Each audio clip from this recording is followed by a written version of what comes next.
ભારે વરસાદની જે પ્રકારે આગાહી કરવામાં આવી છે ત્યારે ખેડા જિલ્લાના વસો તાલુકામાં પણ ધોધમાર વરસાદ થઈ રહ્યો છે। અલિન્દ્રા ગામના રસ્તા પર વરસાદી પાણી ભરાઈ ગયા। ખેતરમાં ભરાયેલા પાણી રસ્તા પર ફરી વળ્યા। વરસાદી પાણીના નિકાલની કામગીરી હાથ ધરવામાં આવી। દેવી પૂજક વાસમાં પાણી ભરાતા જમવાની વ્યવસ્થા કરવામાં આવી। સ્થાનિકો દ્વારા જમવાની વ્યવસ્થા કરવામાં આવી છે। ખેડા જિલ્લાના અનેક એવા ગામડાઓ છે કે જ્યાં વરસાદી પાણી ભરાવાની સમસ્યા સર્જાઈ છે। આજે સવારે વરસાદી માહોલ હતો, જેના કારણે વસો તાલુકાનું આ અલિન્દ્રા ગામ છે। અલિન્દ્રા ગામ તરફ જવાનો રસ્તો છે અને આ ગુણિયા ચોકડી, ત્યાં કંઈક આ પ્રકારની પરિસ્થિતિ હાલ જોવા મળી રહી છે। સવારે વરસાદ વરસ્યો હતો।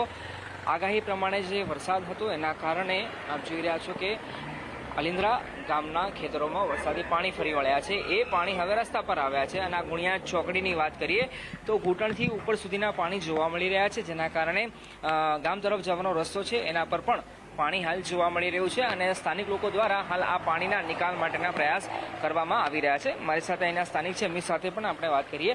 સાહેબ, એ કહો કે અહીંયા શું પરિસ્થિતિ છે અને આ મુખ્ય રસ્તો અહીંયા જવાનો છે, તો કયા પ્રકારનું પાણી નિકાલ માટે આપણે પ્રયાસ કરી રહ્યા છે અને ક્યાં ક્યાં આ પાણી ફરી વળ્યા છે?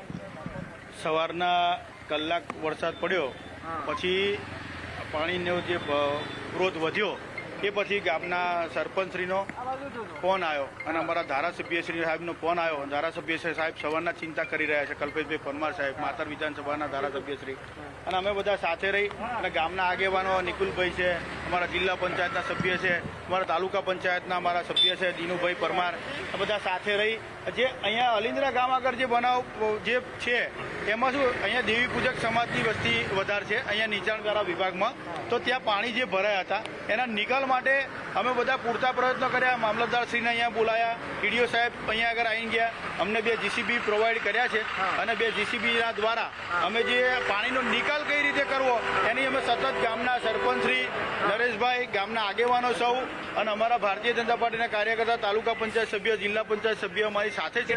ઘર હશે આ તમે જે કહી રહ્યા છો એ ઘર અંદાજે 50 ઘર છે, 50 થી 100 ઘર જેવા।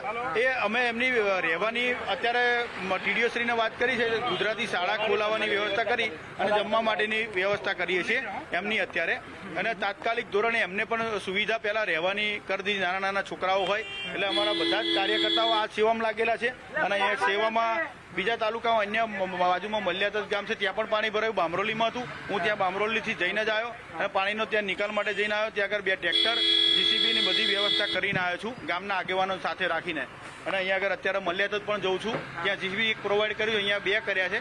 રસ્તો જેટલો બને મેક્સિમમ જલ્દી વહેલો ખુલ્લો થાય એના માટે અમારા પૂરતા પ્રયત્નો ચાલી રહ્યા છે। આપ જોઈ રહ્યા છો કે આ વસો તાલુકાનું અલિન્દ્રા ગામ છે અને અલિન્દ્રા ગામમાં એક વિસ્તાર છે, દેવી પૂજક સમાજનો એક વિસ્તાર છે, દેવી પૂજક વાસ છે, ત્યાં વરસાદી પાણી ભરાઈ ગયા છે અને ત્યાંના લોકો માટે અહીંના સ્થાનિક લોકો દ્વારા વ્યવસ્થા કરવામાં આવી હોવાનો દાવો પણ હાલ કરવામાં આવી રહ્યો છે। કેમેરા પર્સન વિજય પરમાર સાથે અર્પિત દરજી, ગુજરાત ફર્સ્ટ, ખેડા।